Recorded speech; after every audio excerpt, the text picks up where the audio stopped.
and I was falling under a trap. Manager came and say, I'll promote you as a, to higher position. That was a dry promotion. But దాన్ని work చేయాలి కదా అసలు. Work చేస్తున్నా అంటే వాళ్ళ మైండ్లో already ఒక figure set అయిపోయిండు అంట. మీరు ఫేవరెట్ అయితే మీకు ఎక్కువ, అని తక్కువ అయితే తక్కువ అన్నట్టు ఆల్రెడీ ఒక నెంబర్ అనేది ఫిక్స్. ఆ నెంబర్ని మనం ఎవరు మార్చలేదు. ఎన్నేళ్ళ ఎక్స్పీరియన్స్ ఉంది అసలు మీకు? నాకు 12 years ఎక్స్పీరియన్స్ ఉంది. 12 years ఇదే నేర్చుకున్నాను.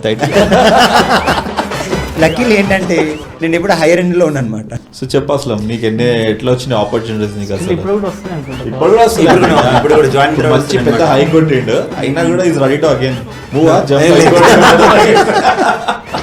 మరి అంత తొందరగా కొట్టినా నన్ను కొడతారు కానీ ఆ జంప్ అవడం కూడా తప్పేం కాదు. ఎవరికి కూడా కంపెనీ షిఫ్ట్ చేయాలని ఒక కోరిక ఏం కాదు. ఎందుకంటే మనం ఒక 2-3 years పనిచేసిన తర్వాత ఒక కంపెనీలో కంఫర్టబుల్ అయిపోతాం. కంఫర్ట్ అయిపోయిన తర్వాత ఎందుకు చేంజ్ అవ్వాలి? బేసికల్గా ఏంటంటే అప్రైజల్స్ ఉండవు. అంటే మనం నేను 24 hours వర్క్ చేస్తాను, చేసి వాళ్ళని సాటిస్ఫై చేస్తానని అంటే I'll set up to the mark. అయినా నాకు ఆ కాన్ఫిడెన్స్ లేదు, ట్రస్ట్ ఉండదు అనమాట. అంటే నాకు జాబ్ సెక్యూరిటీ అనేది లేదు ఫస్ట్ ఆఫ్ ఆల్.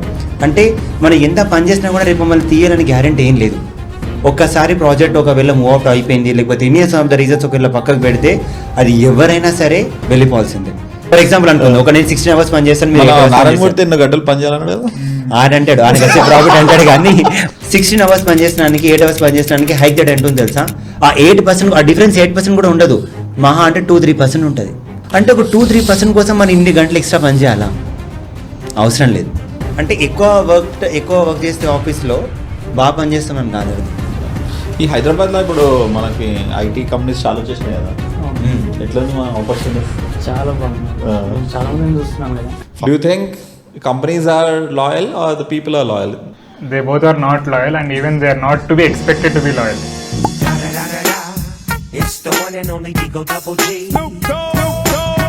ఫస్ట్ నేను నా జాబ్ సెట్ చేసుకుంటా, ఆ జాబ్ నాకు నచ్చాలి, నేను కంఫర్టబుల్ కావాలి, నేను నేర్చుకోవాలి, అప్పుడే నేను ఇంకా I went to investment in home. 3rd ఇల్లు కొనుక్కోవాలా, లేకపోతే 4th ఏదైనా కారు, రిచ్ కార్, లగ్జరియస్ కార్లు, అవి which one is the first thing? అంటే వాళ్ళు ఫస్ట్ అమ్మాయి సెట్ చేసుకుంటారు.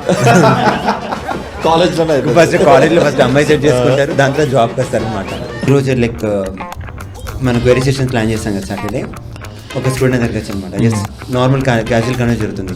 ఎలా అనిపించింది ఎస్ఐటి అంటే ఓకేనా అంతా జరుగుతుందంటే, అతను అమీర్పేటలో ఎన్ని ఇన్స్టిట్యూట్స్ అని పేరు చెప్పాడు. చెప్పి అన్ని రివ్యూ చెక్ చేసుకొని, గూగుల్ రివ్యూ అన్ని మొత్తం వెరిఫై చేసుకొని లాస్ట్ ఇక్కడ వెరిఫికేషన్కి వచ్చాడు అనమాట. అన్ని వెరిఫై చేస్తే మన దగ్గర జాయిన్ అయ్యాడు. హి వాజ్ సాటిస్ఫైడ్. అయినా ఒకసారి మళ్ళీ కన్ఫర్మేషన్ కోసం సాటర్డే వచ్చాడు. వచ్చి అంటే అతను డౌట్ ఏమంటే ప్రతిదీ పాజిటివ్ ఎలా ఉంటుంది, కొన్ని నెగిటివ్ ఉండాలి కదా, నెగిటివ్ కోసం సెర్చ్ చేస్తున్నారు అనమాట. ఇంత పాజిటివ్ ఎలా పెడుతున్నారు, మీరే రాసుకుంటున్నారా గూగుల్ రివ్యూలు, లేకపోతే మీరే పెట్టుకుంటున్నారా, మీరే చెప్పుకుంటున్నారా? ఒక్కొక్కసారి చూస్తే మీ పేర్లే కనిపిస్తూ ఉంటాయి, ఎస్ఐటీ ఈజ్ ఎక్సలెంట్ కోర్స్ అంటే మీరే రాసి మీరే వేరే పిల్లలు పెడుతున్నారా అని నాకు డౌట్ వచ్చింది. కొన్ని అదే అనమాట, ఒక్క నెగిటివ్ కూడా కనిపించట్లేదు, మరీ అంత పాజిటివ్ ఎట్లా చెక్ చేయడానికి వచ్చినా అంటే మనకి నెగిటివ్ కనిపించిందా పాజిటివ్ కనిపించిందా అంటే అదొక నేను కనిపించలేదు అన్నమాట. అయితే పర్లేదు, నువ్వు వెతుకుతూ ఉండి ఏదో ఒకటి కనిపిస్తుంది.